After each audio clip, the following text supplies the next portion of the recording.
పవన్ కళ్యాణ్, చంద్రబాబు, బాలకృష్ణ వారందరూ కూడా పాల్గొనబోతున్నారు. Nothing but అది ఎన్నికల ప్రచార సభ, అది ఓపెన్గా చేశారు. సమరశంకరావుని పూరిస్తున్నాము పోలేపల్లి నుంచి అని. ఎట్లా చూస్తారు మీరు ప్రచార సభని?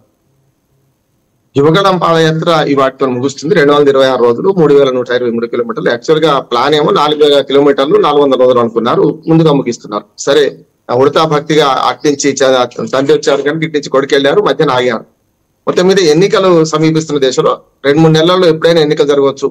ఎలక్షన్ కమిషన్ పరిధిలోకి అయితే 6 నెలల లోపు కనుక 6 నెలల లోపే ఉన్నది కనుక ఎప్పుడైనా జరగవచ్చు. అంటే ఎన్నికల ముహూర్తం సమీపించింది. దీనిలో రాజకీయ పార్టీలు వట్టిగా కూర్చోవు కదా, ఇటు వైసీపీ కానీ ఇటు టీడీపీ కానీ వట్టి కూర్చోదు కదా. కనుక ఆ రకంగా మనం చూడాలి. ఏదైనా ఇంతకుముందు అరుణ గారు చెప్పినట్టు ఏ పాదయాత్ర అయినా ప్రతి నాయకుడికి పనికొస్తుంది, ప్రతి పార్టీకి పనికొస్తుంది. గతంలో రాజశేఖర రెడ్డి గారు చేసిన, అద్వాని రథయాత్ర చేసిన, ఇవాళ రామ మందిర నిర్మాణం జరుగుతుంది కదా, అద్వాని రథయాత్రతో మొదలైంది కదా ఆ రోజు. అట్లానే మనకు వైఎస్ మన జగన్మోహన్ రెడ్డి గారు చేసిన, షర్మిల గారు చేసిన, ఇవాళ లోకేష్ చేసిన ఈ పాదయాత్రలు తప్పనిసరి పనికొస్తాయని నేను అంటున్నాను. అంటే ప్రజలకు తమ అభిప్రాయాలను వెల్లడించడం, ప్రజల దగ్గరికి పోవడం, తమ అభిప్రాయాలను ప్రజల దగ్గర పరీక్షకు పెట్టడం. ఓట్ల రూపంగా వస్తాయా రావా తర్వాత సంగతి. అదైతే ఇప్పటివరకు పాదయాత్రలు చేసిన వాళ్ళు ఎవరు నష్టపోలేదు.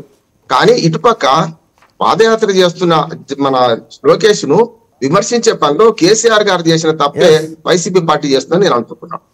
ఒక మాట చెప్తాను, ఎందుకంటే తెలంగాణ ఎన్నికల ప్రభావం ఖచ్చితంగా ఆంధ్రప్రదేశ్ మీద ఉంటుంది. కర్ణాటక ఎన్నికల ప్రభావం తెలంగాణ మీద ఉన్నది.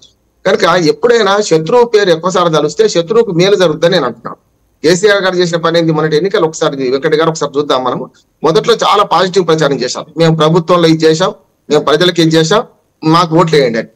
రెండో దేశ చివరికల్లా రెండో దేశ ప్రచారంలో పూర్తిగా కాంగ్రెస్ పార్టీ వస్తే ఏమవుతుందో అని పెద్ద భయాందోళన లేపారు ప్రజలు. అంటే కేసీఆర్ గారు లాంటి వారు కూడా కాంగ్రెస్ పార్టీ వస్తే ఏమవుతుందో అని మాట్లాడుతున్నారంటే వస్తుందేమో అనుమానాన్ని క్రియేట్ చేశారు. మూడో దశకు వచ్చే వరకల్లా పక్కన ఎమ్మెల్యే అభ్యర్థిని నిలబెట్టుకొని ఈ ఎమ్మెల్యే అభ్యర్థిని చూడకండి నన్ను చూడండి అన్న, దీని వల్ల ఓడిపోయానంట. అంటే కేసీఆర్ కాంగ్రెస్ చెప్పడం చేయడం వల్ల ఓడిపోయాం. ఇక్కడ కూడా ఇప్పుడు ఒక మాట చెప్తాను, వాళ్ళు వైసీపీ చేస్తున్న ఒక మంచి పని కూడా చెప్తాను. తెలంగాణ ఎన్నికల రిజల్ట్స్ పట్టుకొని ఇవాళ వైసీపీ ముఖ్యంగా జగన్మోహన్ రెడ్డి గారు ఒక మంచి పని ఏం చేస్తున్నారంటే, ఎవరైతే గెలవరో అభ్యర్థులను దూరం పెట్టే ప్రయత్నం చేస్తున్నారు. ఇప్పటికే 11 మంది ఇన్ఛార్జీలు మార్చారు, ఇంకొక 40-50 మంది దాకా మారుస్తామంటున్నారు. ఐప్యాక్ మరి ప్రశాంత్ కిషోర్ చెప్పిన సూచనలు పాటిస్తున్నారు. పాటించక కేసీఆర్ నష్టపోయిండ్రు. ఇక్కడ జగన్మోహన్ రెడ్డి గారు సన్యాసి కాదు కదా, పార్టీ గెలవాలి కదా. పార్టీ గెలవాలంటే ఏం చేయాలి? ఖచ్చితంగా గెలుపు గుర్రాలు నిలబెట్టాలి. అందుకని ఆ ప్రయత్నంలో ఉన్నారు.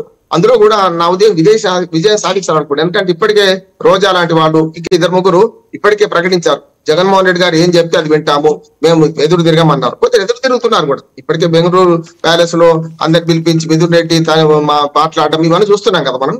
అంటే ఇక్కడ రాజకీయ పరిణామాల్లో జగన్మోహన్ రెడ్డి కేసీఆర్ ని చూసి కొంత గుణపాఠం నేర్చుకొని ఇక్కడ ఈ ఎన్నికల్లో ఆ విధానం పనికిరాదు, మనదైన రీతిలో ప్రవర్తించాలని అనుకుంటున్నారు. ఇటుపక్క రెండు పార్టీలు కలిసినట్టే బీజేపీ పాత్ర ప్రశ్నార్థకంగా మారింది వెంకట గారు. ఎందుకంటే బీజేపీ పాత్రను కూడా మనం పక్క తీసుకోలేము.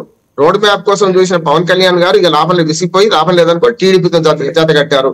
కానీ బీజేపీ తెలంగాణలో మన జనసేనను విడిచిపెట్టినట్టే ఇక్కడ కూడా విడిచిపెడుతుందా, లేకుంటే 3 కలుస్తాయా అనే దాన్ని బట్టి కూడా రేపు రాజకీయ పరిణామాలు వేరుగా ఉంటాయని నేను అనుకుంటాను.